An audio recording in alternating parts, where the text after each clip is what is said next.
사랑하는 대학교의 성도 여러분, 2022년 3월 30일 수요일 아침 주님의 이름으로 문안드립니다. 함께 기도함으로 아침 기도회를 시작하겠습니다.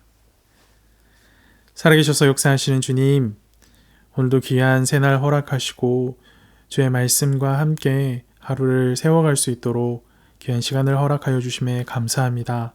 성령의 충만함을 허락하여 주셔서 주의 말씀을 깨닫는 귀한 은혜를 허락하여 주시고 허락하신 주의 말씀과 함께 오늘 하루를 주와 동행하며 살아갈 수 있는 새 힘을 얻는 귀한 아침 기도회가 되도록 함께하여 주시옵소서.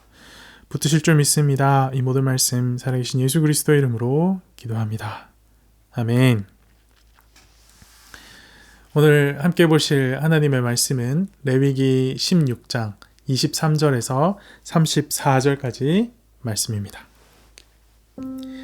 아론은 회막에 들어가서 지성소에 들어갈 때 입었던 세마포 옷을 벗어 거기 두고 거룩한 곳에서 물로 그의 몸을 씻고 자기 옷을 입고 나와서 자기의 번제와 백성의 번제를 드려 자기와 백성을 위하여 속죄하고 속죄의 제물의 기름을 제단에서 불사를 것이요 염소를 아사셀에게 보낸 자는 그의 옷을 빨고 물로 그의 몸을 씻은 후에 진영에게 들어갈 것이며 속죄제 수송아지와 속죄제 염소의 피를 성소에 들여다가 속죄하였은즉 그 가죽과 고기와 똥을 밖으로 내다가 불사를 것이요 불사른 자는 그의 옷을 빨고 물로 그의 몸을 씻은 후에 진영에 들어갈지니라.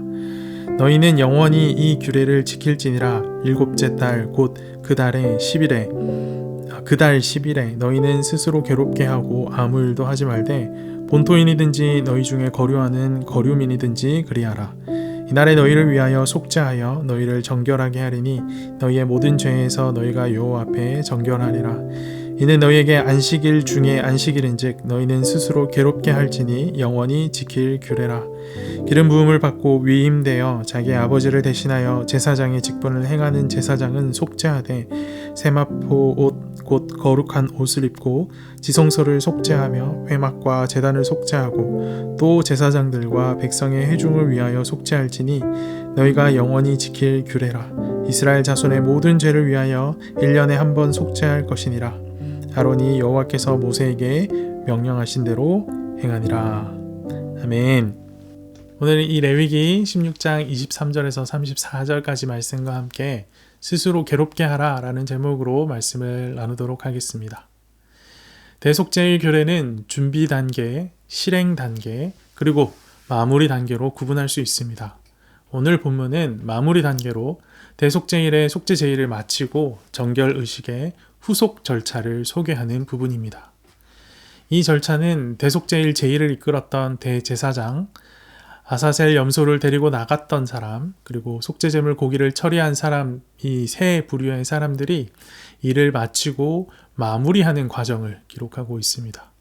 더불어 속죄일 날짜의 지정과 매년 준수해야 할 것, 그리고 지켜야 할 규례들이 공식적으로 선포되어지고 있습니다. 먼저 대제사장은 대속죄일의 제일을 마친 후에 자기가 입었던 세마포 옷을 벗어서 거기 두어야 합니다. 본문에서 거기의 정확한 위치를 파악하기는 어렵지만 회막 안에 있는 어떤 장소일 것임을 추측할 수 있습니다. 그 다음 대제사장은 거룩한 곳에서 물로 몸을 씻습니다. 물두멍에 있는 물을 가지고 성막들에서 몸을 씻은 겁니다. 그 다음 일상적으로 입던 대제사장의 화려한 복색으로 갈아입고 나와서 마지막으로 자기 자신과 백성을 위한 번제를 드려 속죄하고 제단에서 속죄제물에 기름을 불사릅니다. 이렇게 대제사장이 대속죄일을 마무리하게 됩니다. 계속해서 아사셀 염소를 땅이 끊어지는 곳까지 이끌고 갔던 사람은 다시 돌아와서 이렇게 정결 예식을 행하라 라고 기록되어집니다.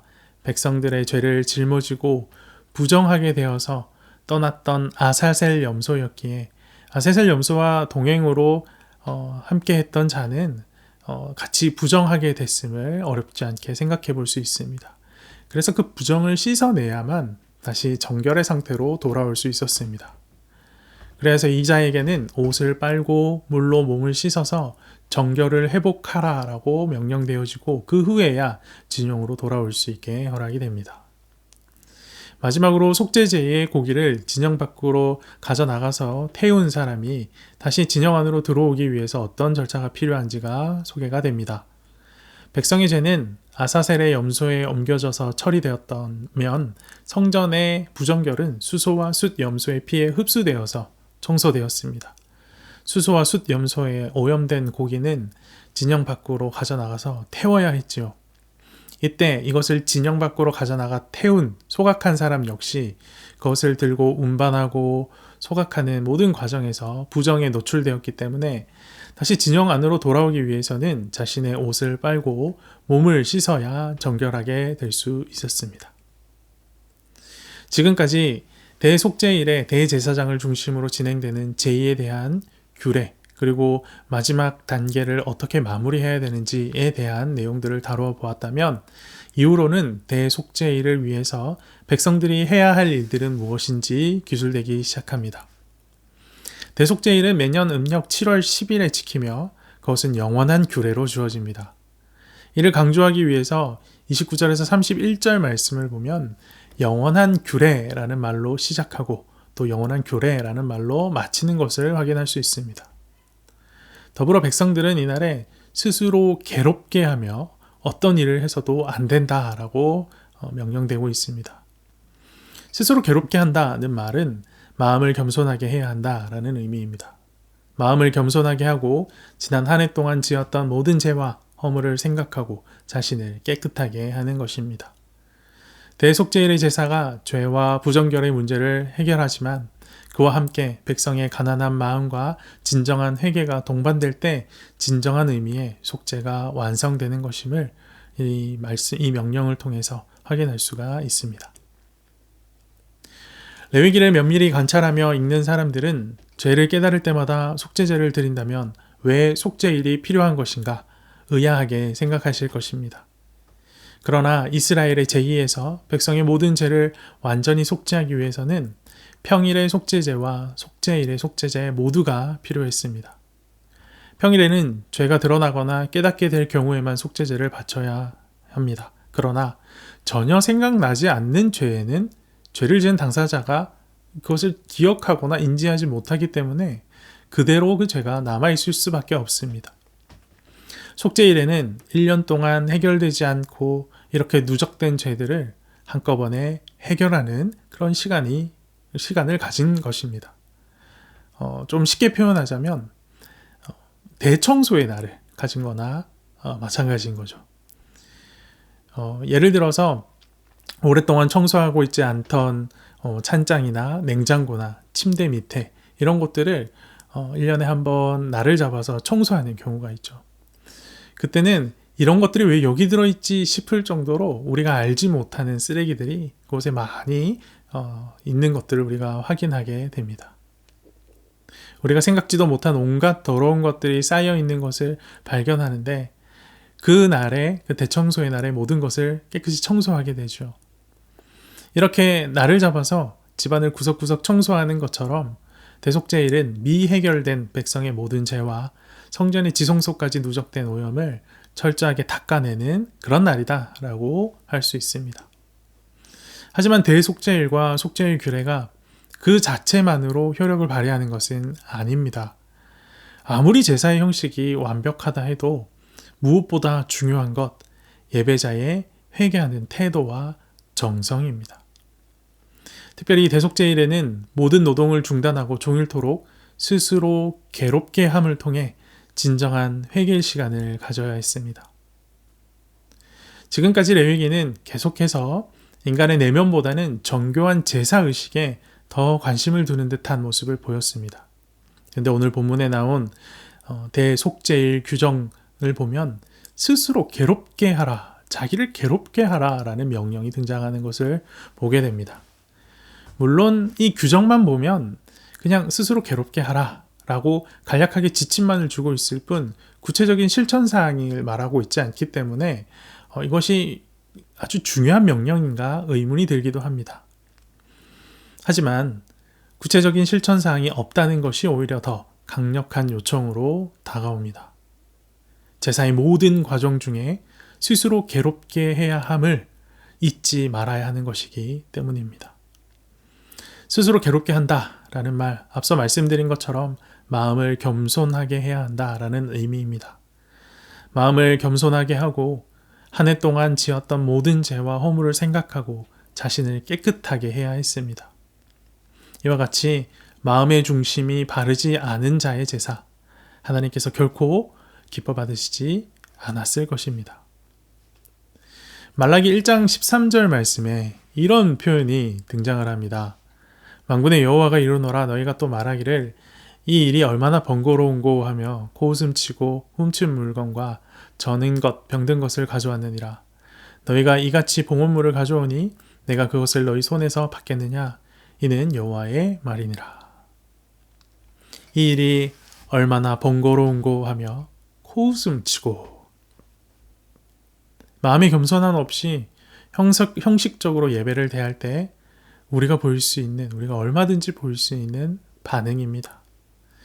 선지자들은 마음의 중심이 결여되어져 있는 전심을 다하지 않은 형식적인 예배를 끊임없이 질타해 왔습니다. 형식적 예배의 유혹이 시대마다, 세대마다 끊이지 않고 지속되었다라는 반증입니다. 오늘날 우리에게도 형식적 예배의 유혹이 계속되고 있습니다. 오늘 본문에 등장하는 스스로 괴롭게 하라라는 말씀을 선지자적 외침으로 들어야 하는 이유입니다. 형식만으로 모든 것을 대변할 순 없습니다. 주어진 형식 속에서 진심을 담아드리는 예배가 반드시 회복되어야 할 겁니다. 오늘 말씀 앞에선 우리 모든 대학교의 성도들, 그리고 함께 예배하는 모든 SCM 형제 자매들은 주어진 형식 속에서 진심으로, 전심으로 하나님을 예배하는 자가 되기를 간절히 기도해야 할 것입니다. 기도함으로 전심을 다한 예배자로 거듭나는 귀한 대학교의 성도들, SCM 형제 자매들이 되기를 간절히 소망합니다. 함께 기도합시다. 살아계셔서 역사하시는 하나님 아버지, 예배의 형식뿐만 아니라 우리의 마음의 중심 또한 아주 중요하다는 사실을 말씀을 통하여 가르쳐 주심에 참으로 감사드립니다. 주님, 우리가 드리는 수많은 예배들 가운데 우리는 정말 매번 전심을 다하여 마음을 쏟아 주님 앞에 예배하고 있는지 우리의 마음을 돌아보게 하여 주시고 행여 부족한 모습이 있다라면 주님, 오늘 말씀과 함께 회개하고 돌이켜 마음을 쏟아 전심으로 예배하는 온전한 예배의 모습이 회복되어질 수 있도록 붙드시고 인도하여 주시옵소서. 주님, 이 아침 주님 앞에 함께 말씀을 듣고 주님 앞에 결단한 우리 모든 대학교의 성도들과 SCM 형제자매들에게 성령의 충만함을 허락하셔서 언제 어디서 무엇을 행하든지 간에 마음을 다해 주님께 충성하며 주님을 사랑하며 살아가는 자들 될 수 있도록 인도하시고 함께하여 주시옵소서. 오늘 하루도 주님 의지함으로 담대히 세상 가운데 나아갑니다. 주님, 우리와 동행하여 주셔서 어떤 어려운 상황 가운데서도 넉넉히 이길 수 있는 용기와 힘을 허락하여 주시옵소서. 주님을 의지하고 주님을 기대합니다. 이 모든 말씀 살아계신 예수 그리스도 이름으로 기도합니다. 아멘.